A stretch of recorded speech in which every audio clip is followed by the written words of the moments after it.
dendam dan kemaafan. Nama aku Nadia. Obviously bukan nama sebenar lah. Umur 26 tahun dah sekarang. Aku nak cerita pengalaman aku dengan cikgu bahasa Inggeris waktu aku umur 9 tahun. Aku harap cerita aku ni boleh membantu mereka di luar sana dan juga sampai kepada Cikgu Nur. Pun bukan nama sebenar juga. Aku seorang budak perempuan yang sangat baik. Tak banyak cakap dan jenis ikut je arahan.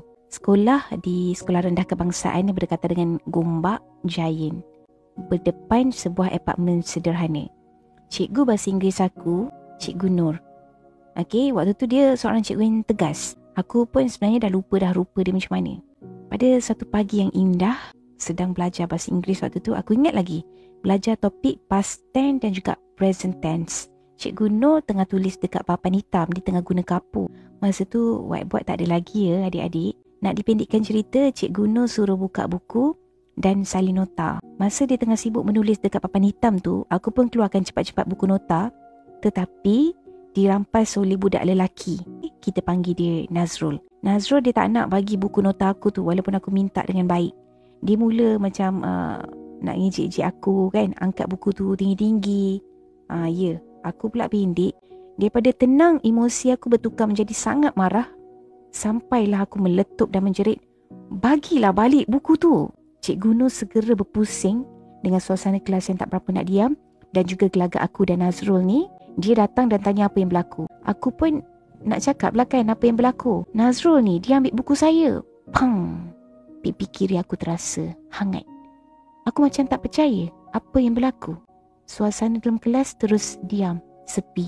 Cikgu Nur mula sambung penulisan dia. Tapi mata aku dah mula bertakung dan mengalirkan air mata. Nazrul jadi serba salah. Dia pulang ke buku aku. Mulut dia cakap sorry, tapi tanpa terdengar suara. Aku segera duduk dekat meja dan mula buka helaian di buku nota aku. Pipi aku masih lagi rasa kebas dan panas. Malu tu tak payah cakap lah. Memang sangat malu. Dah lah aku ni budak yang pendiam dan pemalu. Maka aku waktu tu betul-betul rasa seperti aku bersalah, penjenayah. Pelajar yang lain pula yang tak tahu menahu, semuanya duk berbisik antara satu sama lain.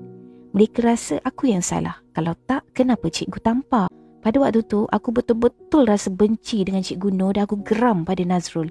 Masa waktu rehat, Nazrul datang pada aku dan tanya, "Kau okey tak?" Aku pun jawab, "Engkau lah ni, kenapa kau ambil buku aku?" Sebal aku rasa. Alah sikit je tu, biasalah kena lempang, aku pun kena juga. Aku terdiam. Oh ya, dia pun kena lempang juga sekali. Mana adil kan? Dia memang layak kena lempang sebab dia yang buat hal, bukan aku. Tak lama lepas tu ada hari guru. Semua pelajar kena beratur dan salam dengan setiap guru. Masa aku bersalam dengan cikgu-cikgu lain, aku senyum. Tak lama lepas tu aku nampak kelibat Cikgu Nur, aku rasa marah. Tiba-tiba rasa marah tu muncul. Ketika turn aku bersalam dengan Cikgu Nur pandang aku. Mukanya macam nak ingat sesuatu. Tapi aku salam tangannya dengan laju lalu berlalu ke cikgu yang sebelah.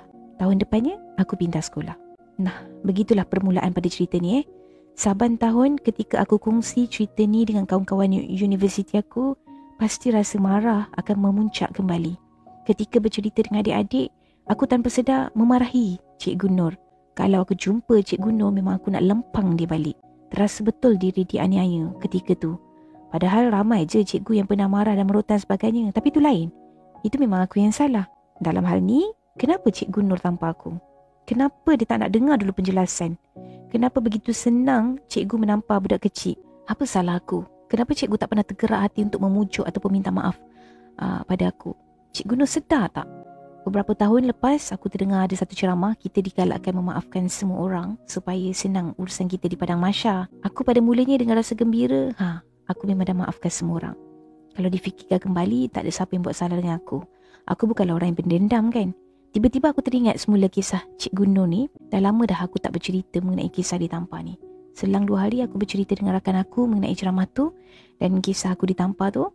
Ketika sedang bercerita dengan rancak, hati aku terdetik. Benarlah, aku masih berdendam, masih memarahi. Aku tak dapat memaafkan cikgu tu. Sejak daripada hari tu, aku cuba untuk maafkan Cikgu Nur. Minggu makan minggu, bulan makan bulan, tahun makan tahun. Mulut aku kata maaf, tapi hati aku ni rasa sakit lagi. Kenapa masih rasa marah bila teringat? Aku pun luahkan pada kakak aku. Kakak aku pesan, mungkin aku harus sedekahkan Yasin dan juga Al-Fatihah pada Cikgu Nur dan minta pada Allah untuk lembutkan hati aku. Aku juga harus sedekahkan Yasin dan Al-Fatihah pada diri aku juga. Aku pun buat. Masya Allah. Jujur aku kata, hati aku sangat tenang. Aku mula bersangka baik pada Cikgu Nur. Cikgu Nur datang ke kelas pada hari kejadian. Wajahnya tidak seceria seperti selalu. Mukanya seperti kusut mempunyai masalah. Mungkin lepas kes tampar tu, malam-malam berlalu dia teringat pada aku. Rasa bersalah pada aku kot. Cuba mencari aku tapi dia lupa ataupun tak jumpa. Maka Cikgu Nur, ini adalah mesej saya pada cikgu. Walaupun disebabkan cikgu saya benci dengan topik past tense dan present tense tu, dan sampai sekarang memang lemah betul dengan topik bahasa Inggeris yang satu ni, saya cuma nak katakan saya maafkan cikgu. Apa yang berlaku sudah di masa silam. Saya tak perlu tahu pun apa yang berlaku pada hari itu sehingga membuatkan Cikgu Nur berkelakuan begitu. Itu tak penting lagi. Yang penting saya nak bergerak ke depan. Saya tak nak berdendam. Saya maafkan cikgu kerana Allah SWT. Semoga cikgu baik-baik je di mana cikgu berada. Dan pada Nazrul, jangan risau. Aku tak pernah dendam pun dengan kau. Kau pun budak mentah lagi waktu tu. Lagipun sejak kes tampar tu, kau dah tak kacau aku lagi kan? Sedikit pun tiada lagi sekelumit amarah.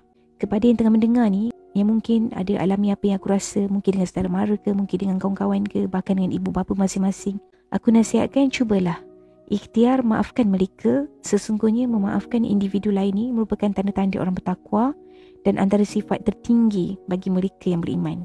Aku tahu, susah. Maka aku juga doakan semoga Allah lembutkan hati korang semua dan memberikan ketenangan yang anda semua berhak. Cerita dari Nadia, bukan nama sebenar.